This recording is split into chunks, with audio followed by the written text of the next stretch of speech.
everybody, greetings. It is I, your songwriting partner, your co-producer, and as always, your friend Joe Seavey.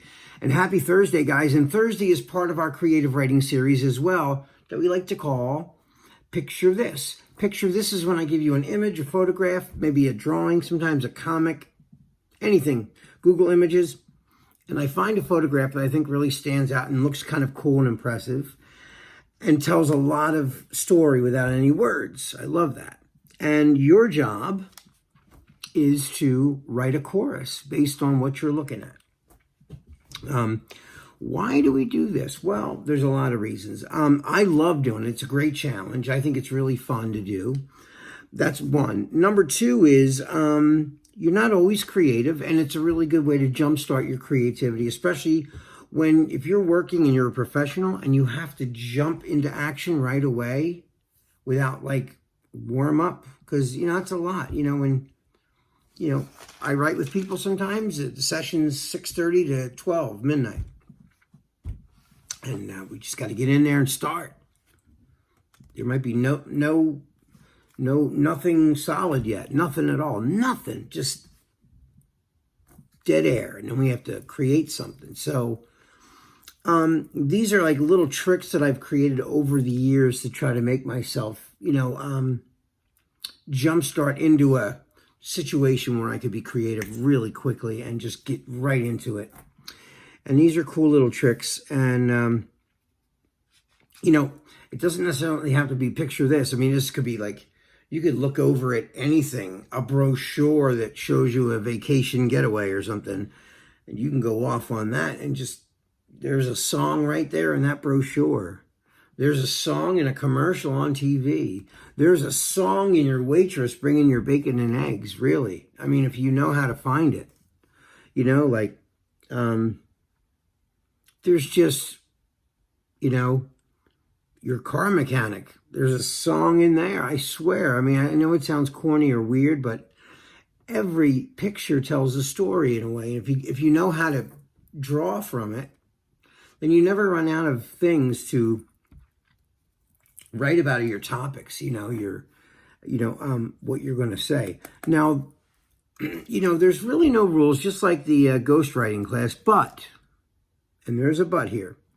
The but is that you have to, of course, your words have to rhyme, they have to make sense, and they have to tell a story. Now, it's great to rhyme, but don't rhyme just to rhyme. Like I said earlier, it's I found this sweet cat. He was next to a hat, and I put him in my car because I didn't live far. I mean, that's great. It rhymes, I guess it's telling a story, but you want it a lot more poetic than that. You don't just rhyme to rhyme. You want to rhyme because you want to create this wonderful piece of art. It shouldn't even feel like you're trying to rhyme. It should just rhyme. You know what I mean? And I really have felt over the years that this exercise has really come to my rescue, just for sharpening my skills and, getting myself more mentally prepared so that when I do have a big job, a big project coming up, and I have to be creative at a really moment's notice, I'm able to do it without that much worry, because like I said, anything you look at, you can draw upon for, inspiration for anything. So, and I'll tell you what, you guys are getting so good at this exercise, because I got to say, early on, nobody was doing this exercise. I was getting no assignments from you guys. And, once I explained it in the live Zoom classes, I think people got a little less scared of it. And I hope I took the scary uncertaintiness out of it so that you guys could really, wrap your head around it and really do it well. And you guys are doing a great job. So anyone that's scared or has reservations, don't, because, excuse me, you guys have been doing a great job. It's been fantastic. You guys just been doing a great job. So kudos to you guys. So anyway, the picture that I have tonight for you guys, I'm going to show it to you in a minute, but, you know, I always pick, you know, sometimes I pick similar things. I understand that. But it's because those pictures stand out to me for like commercial pop music. A lot of it's about relationships or about attraction, all the things that people love about movies. And it's the same thing with music. The girl wants a guy, the guy wants a girl. You want to have fun in the sun. You want to get the girl at the end, just like in the movie, just like in the song. A lot of songs do the same thing. So, you know, you want to touch people, or you want to reach people with universal topics. And that's why sometimes I'll have pictures that are abstract, but at the same time, it's showing a point of view, maybe a relationship, or maybe someone's crying, or maybe someone's happy in the sunshine or whatever. Because these things are direct emotional cue points. They're like, they activate your emotional centers to stimulate the creativity. That's part of the assignment in a way, you know? So anyway, what I'm going to do right now is I'm going to be quiet because I'm going to show you guys the photograph, and I'm going to just let you guys see it. So here's the photograph right here.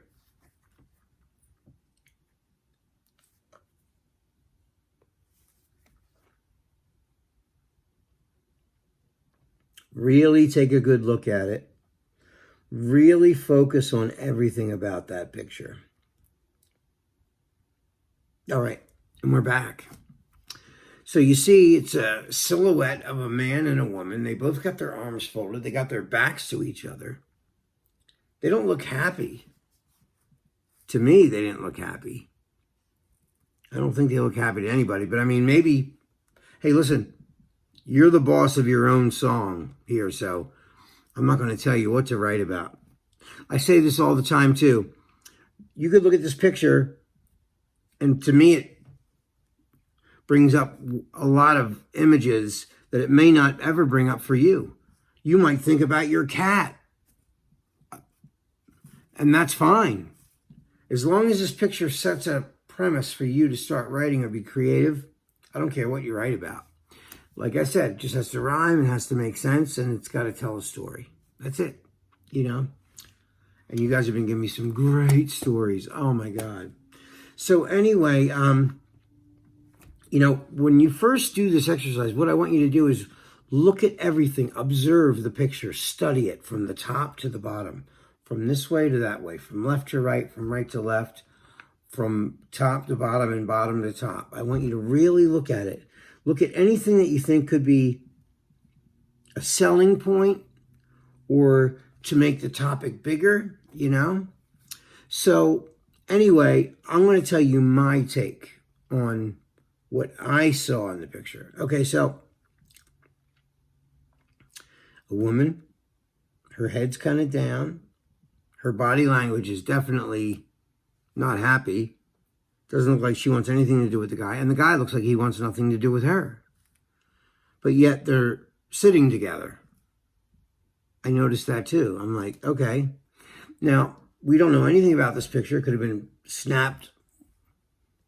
You know, pictures are just a frozen moment in time. Somebody took a picture, a click, snapped the picture, done. We don't know anything about these people. We don't know anything happened before the picture or right after the picture, but we know this is where they were the minute that camera eye snatched that picture, right?